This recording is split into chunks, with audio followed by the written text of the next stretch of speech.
Vamos dar início a esse belíssimo evento, Prevenção ao Outubro Rosa e Novembro Azul. A prevenção vence o medo. Primeiramente, gostaríamos de agradecer aos nossos parceiros, o Hospital de Câncer de Barretos, a ONG Semeando Mais Vidas, o Hospital Dona Balbina, Margírios e os nossos apoiadores, Nato Farma, Cacau Show, Espaço Fluir, Grupo Atitude, Coisson, Cacau Brasil, Padaria Estrela, Espaço do Clamor, André Projeto Acústico e o Estúdio Elo de Dança. Gostaríamos também de registrar a presença nesse evento do vereador Francisco Donizete Pereira, o senhor Paulo Fávaro, provedor do Hospital Dona Balbina, senhora Thaís Bimbato, do programa do Léo, da Band, representando a imprensa, também o Jamilson, do Jornal do Porto, Paulo Carvalho, do Jornal do Porto e Comunidade FM, e esse que vos fala, Osni Martins, da Inovadora FM, também do Jornal do Porto. Também registrando mais algumas presenças aqui, a senhora Renata Cristiane Varione Bonifácio, diretora de saúde da cidade de Santa Anita do Passa Quatro. Vou conversar agora com o Dr. Rafael Raikel, do Hospital de Câncer de Barretos, para falar um pouquinho sobre a importância dessa palestra, a ser realizada aqui na cidade de Porto Ferreira. Primeiramente, doutor, a gente gostaria de perguntar para o senhor como que está aí os trabalhos lá no Hospital de Câncer lá em Barretos. Bom, o hospital, ele é um hospital tradicional, há muitos anos. Eu estou lá há 40 anos, você imagina, e quando eu cheguei já tinha gente fazendo câncer lá. Trabalhei com câncer a minha vida inteira e em 2005 eu comecei a fazer somente mama, porque a minha paixão era justamente a reconstrução de mama. Agora, o que nós estamos fazendo é recebendo o máximo de pessoas possíveis. Certamente não vamos atender todo mundo, porque nós não conseguimos atender o Brasil inteiro. E é o Brasil inteiro que quer ir para lá, Nós temos várias unidades em Campo Grande e em outras cidades, em Jales, mas nós não conseguimos absorver todos os casos, Então, às vezes fala, puxa vida, nós ajudamos tanto o hospital e não conseguimos entrar nele. Não é que não consegue, todo mundo está indo lá. Quando você vende um produto bom, barato, o que acontece? Todo mundo vai atrás. E é assim que acontece lá. Eu lamento, porque a minha formação é humanística. Eu não aguento não ter possibilidade de atender todo mundo. Eu não tenho esse coração duro desse jeito. Eu prefiro não ver esse paciente do que atender e falar que eu não vou atender ele, que eu não vou pôr ele no hospital. Ela, principalmente. Qual a importância que o senhor vê, então, diante dessa oportunidade que está tendo de conversar com a população? Você vê, nós temos que acordar as mulheres para fazer o exame. O exame de mamografia e ultrassom são primordiais para você pegar um tumor de 1 centímetro, 2 centímetros, que com uma ressecçãozinha besta, simples, nós tratamos e curamos essa paciente em 98% dos casos. Não precisa quimioterapia, precisa fazer radioterapia, mas não precisa quimioterapia, somente a ressecção. Então, nós não conseguimos fazer isso. Então, 98%. E nos Estados Unidos eles conseguem uma sobrevida espetacular, um índice de cura espetacular. Nós aqui, se o tumor cresce um pouco, a sobrevida vai caindo rapidamente até a 20%. Quer dizer, 80% morre naquele estadiamento específico. Então, eu venho aqui só por causa disso. Primeiro, tem a moça que planejou esse encontro, a Viviane. Eu venho porque ela é uma pessoa que ajuda muito o hospital. Então, e eu não gosto de falar em público, não é a minha praia. Eu gosto de operar só, sabe? Então, eu venho por causa dela, porque a luta dela é muito grande. E do povo daqui também, porque nós temos, nessa ONG faz movimento, um monte de pessoas e leva esse dinheiro, essa ajuda para lá. Conversar agora também com o Dr. Rodrigo Sanderson, também um dos palestrantes nessa noite aqui no evento. Dr. Rodrigo, a respeito dessa palestra que o senhor acabou de ministrar, o que o senhor pode falar a todos os nossos telespectadores? Bom, primeiramente, um prazer em estar aqui no segundo ano consecutivo, né? Acho que assim, a gente poder, vamos dizer assim, compartilhar um pouco daquele conhecimento que nós temos, sair da clausura do consultório e trazer o nosso conhecimento para dentro da sociedade, isso faz nós médicos mais solidários, né?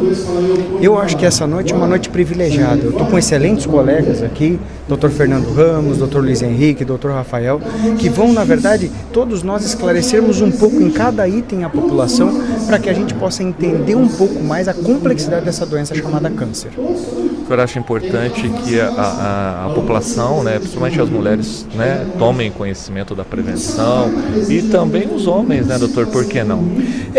Esse mês especificamente é um mês muito específico, né, do Novembro Azul. As mulheres, eu acho que já existe hoje o trabalho realizado para o câncer de mama, ele já está bem difundido. As mulheres estão procurando mais o ginecologista, estão entendendo mais a sua doença ginecológica e principalmente seu problema mamário. E o autoexame também permite com que nós chegamos a resultados adequados. Agora o homem é complexo. Então nós temos que entender uma coisa assim, principalmente quando ele vai visitar um cirurgião dentro da minha especialidade coloproctologista. Eu só tenho duas justificativas para não fazer um toque retal num paciente. Ou eu não ter dedos ou o paciente não ter ânus. Seriam as duas únicas justificativas. O toque retal é fundamental, é a maneira que nós temos de detectar o câncer de próstata precoce e principalmente às vezes as lesões de reto que também ajudam nós a fazermos essa detecção. Mas lembrando do Novembro Azul, nós precisamos conscientizar a população masculina que procurar o médico e fazer o toque retal é fundamental. É isso que realmente vai prevenir efetivamente as maiores complicações do câncer, que seria a região do câncer mais avançado. Conversa agora também com o Dr. Luiz Henrique, palestrante dessa noite. Gostaria que o senhor falasse a toda a população a respeito da importância, né, e principalmente da palestra que o senhor realizou aqui essa noite. Bom, meu nome é Luiz Henrique, eu sou médico urologista e eu vim falar sobre o câncer de próstata. Nós estamos no mês de novembro, então hoje o Novembro Azul é uma realidade. O Ministério da Saúde, a saúde do homem, que o homem procura menos o médico realmente. Então, assim, as campanhas começaram a crescer para o público masculino, entre elas o Novembro Azul e o dia 17 de novembro é o dia de combate ao câncer de próstata. O carro-chefe dessa parte urológica ainda é o câncer de próstata. Por quê?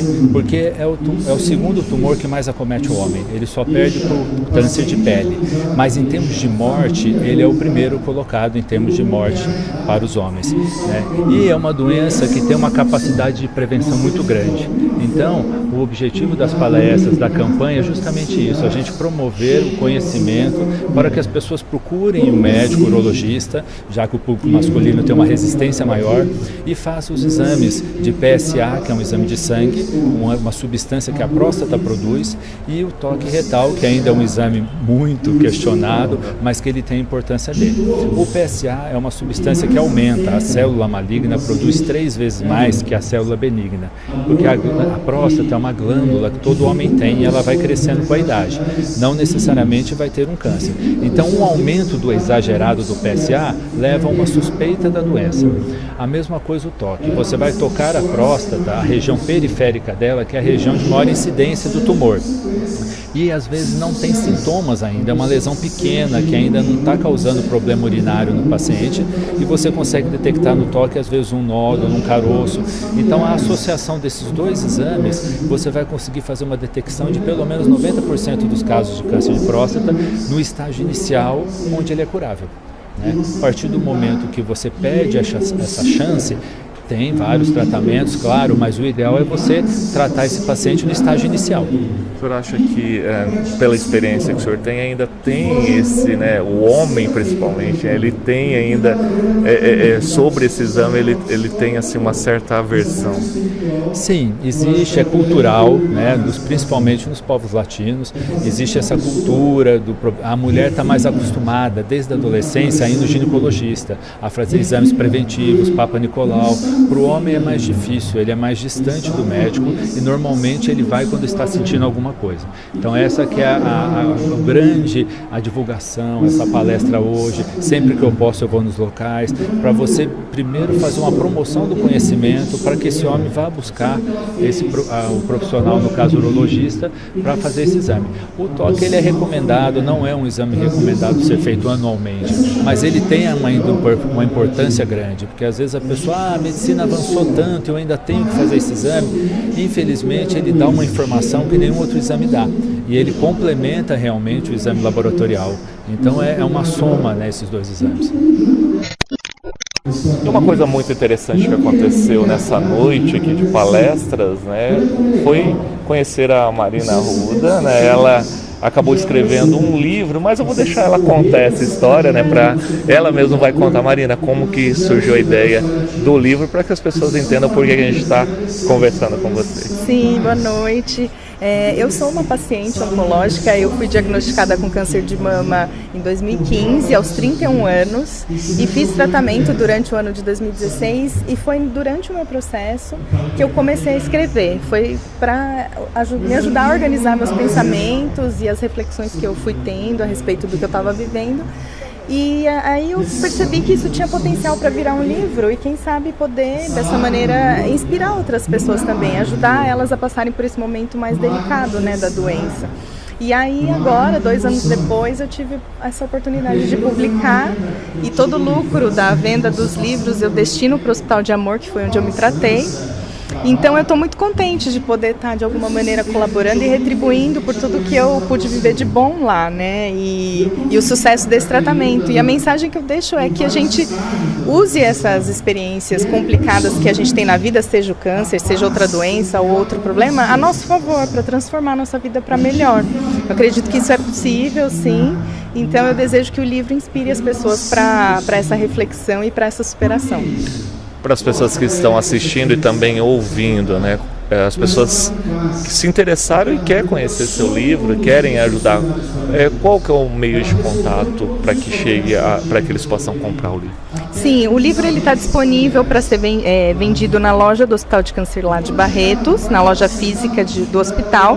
Aqui em Porto Ferreira é possível comprar na Silveira Casa e Jardim, que é uma loja ali da Avenida do Comércio, número 3227, ou dá para comprar pelo meu site também, que é www.marinaarruda.com.br. E aí eu mando pelos correios, né? No caso, quando a pessoa não é daqui da cidade, compra pelo site. Vou conversar agora com a Viviane Razi, né? Ela que é uma das organizadoras desse evento. Viviane, gostaria então que você explicasse para a gente por que dessa ideia, ou por que, né, promover essas palestras tão importantes para a população.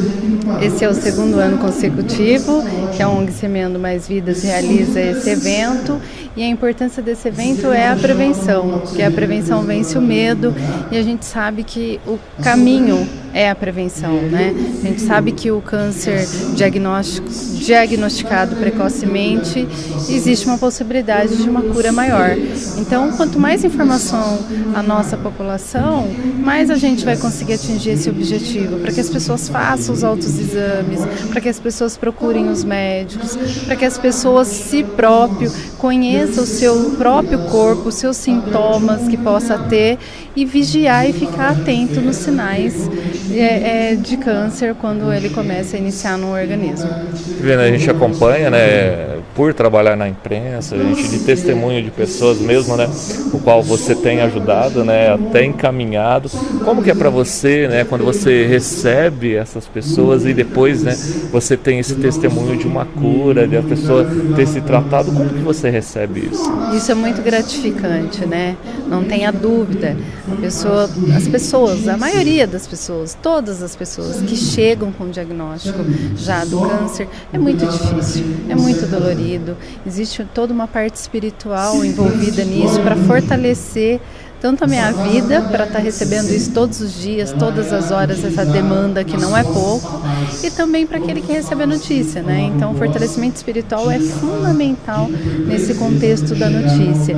E quando obtém a cura, passa pelas fases difíceis do tratamento, isso é muito gratificante. Como a gente também tem as nossas perdas dos nossos pacientes. Não é um trabalho fácil, é um trabalho árduo, é um trabalho que constantemente eu tenho que estar me fortalecendo, porque você acaba criando um vínculo no primeiro momento que você lidar com o paciente, né? Então você não deixa de criar um vínculo. E isso é difícil, não vou falar para você que é fácil, mas tem um lado positivo, que você traz o alívio ao doente, muitas vezes com uma palavra de conforto. Agora ao meu lado, o Dr. Fernando Ramos, também um dos palestrantes dessa noite. Dr. Fernando, a respeito, né, da palestra ministrada, né, nessa noite, eu gostaria que o senhor falasse então com o nosso público. Boa noite, Osni. Boa noite, Paulinho. Obrigado pela oportunidade. É a segundo ano consecutivo que eu participo desse evento, desse ciclo de palestras promovido pela ONG Semeando Mais Vidas, organizado pela Viviane Razi. E é um projeto fantástico, é um projeto que eu abraço, que eu adoro e estou sempre junto com ela, porque eu acho que é o que falta para completar hoje o nosso tratamento dos pacientes. Como eu falei lá na palestra, tratar a doença é uma coisa, acho que muito simplista, você cuidar somente da doença. A gente tem que tratar do ser humano, a gente tem que cuidar do ser humano. Essa é a parte difícil. Mas não é difícil porque ninguém quer fazer. É difícil porque é difícil de aceitar fazer isso. É difícil para a gente conseguir aceitar isso. Tanto é que eu fraquejei durante a palestra com 2 exemplos. Eu sabia que eu ia causar um impacto, mas não em mim, né? Era para causar em outras pessoas. Porque é um assunto muito difícil, mas eu acho que é uma realidade cada vez maior. Nós temos feito trabalhos fantásticos aqui em nossa cidade, junto com a ONG Semeando Mais Vidas, de cuidados paliativos. Não só do paciente que está na fase final da doença, mas desde o início mesmo, como tem que ser.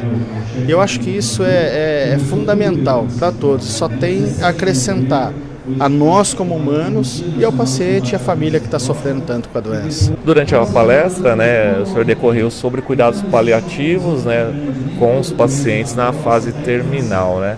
É um tema bastante difícil, e como falar isso, né, somente para quem tem familiares nessa situação? Talvez essa seja a parte mais difícil realmente do cuidado paliativo. E isso eu estava estudando, pesquisando para ver se existia alguma forma fácil de transmitir isso ao paciente, ao familiar, mas realmente não tem. O que se é certo é que assim, o paciente e a família têm o direito de saber o que está acontecendo. O errado é a gente tentar minimizar essa situação, não contar o que realmente está ocorrendo com essa pessoa e a forma como vai ser a partir daquilo ali, a partir do momento que ele sabe que tem a doença. Então é um assunto difícil. Eu usei o termo terminal, foi realmente para causar impacto, tá? Hoje a gente opta no cuidado paliativo não usar esse termo, e sim usar de doenças crônicas que vão culminar com a morte, mas não dizer do paciente terminal. O paciente terminal entende-se que é aquele paciente que não tem ninguém acompanhando, não tem família, está jogado às traças. Esse sim é terminal. Mas aquele que a gente consegue promover o cuidado paliativo, que a gente consegue fazer com que ele tenha essa elevação espiritual, psicossocial, esse paciente está sendo tratado. Então esse paciente não deve ser considerado um paciente terminal.